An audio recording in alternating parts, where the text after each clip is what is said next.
Most people don't arrive at enlightenment from peace. They arrive from the wreckage of something that was supposed to work.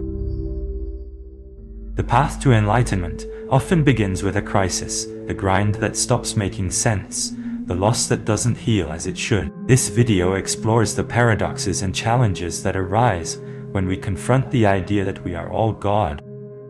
Advaita Vedanta, a school of Hindu philosophy, posits that the ultimate reality is Brahman, the unchanging, infinite, and eternal truth. The sage Adi Shankara taught that the individual self, or Atman, is not separate from Brahman. This aligns with the modern idea that we are all God, but it also suggests a deeper unity that transcends individual identity. Shankara's teachings emphasize the need to transcend the ego to realize this unity, a process that can be challenging for those who see enlightenment as a personal achievement. In Advaita Vedanta, the psychological mechanism of attachment to the ego can hinder this realization, making it essential to cultivate detachment and discernment to truly understand the non-dual nature of reality.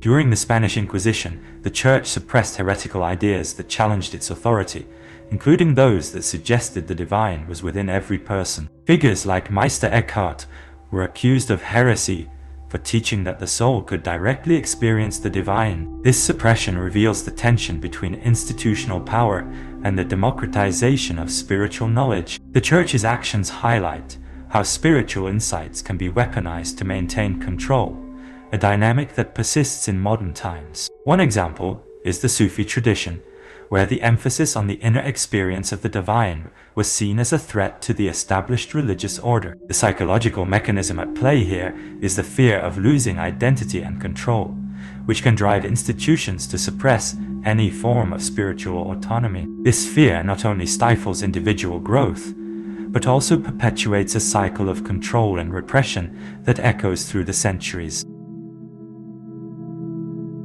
If we are all God, who is the observer? This question remains unanswered. The paradox of the observer suggests that the act of observing itself is a form of separation. This raises questions about the nature of consciousness and whether the observer can ever fully merge with the observed. The tension between the observer and the observed is a fundamental aspect of the Enlightenment journey. In Zen Buddhism, this is explored through the concept of no mind, where practitioners seek to transcend the dualistic nature of the observer and the observed. This practice highlights the psychological mechanism of reification, where the observer solidifies into a distinct entity, creating an illusion of separation. The journey towards enlightenment involves dismantling this illusion, allowing for a more integrated and holistic experience of reality.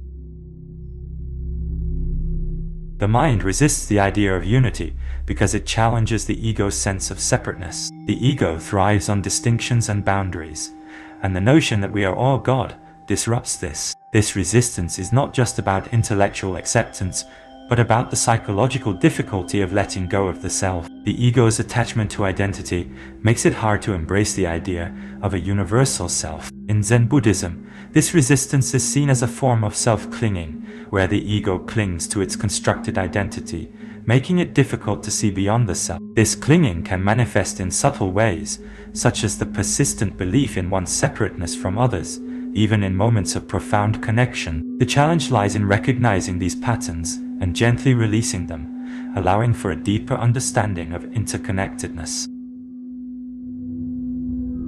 The idea that we are all God can lead to ego inflation, where individuals see enlightenment as a personal achievement rather than a dissolution of the ego. This can result in a sense of superiority and a lack of empathy for others. The teaching can cause harm when it is used to justify self-centered behavior or to create a hierarchy of spiritual attainment. The true challenge is to integrate the realization of unity without reinforcing the ego's sense of separateness. In Zen Buddhism, for instance, practitioners are often reminded to maintain humility and to avoid the trap of seeing enlightenment as a trophy to be won. This helps to prevent the ego from co-opting spiritual insights for its own aggrandizement.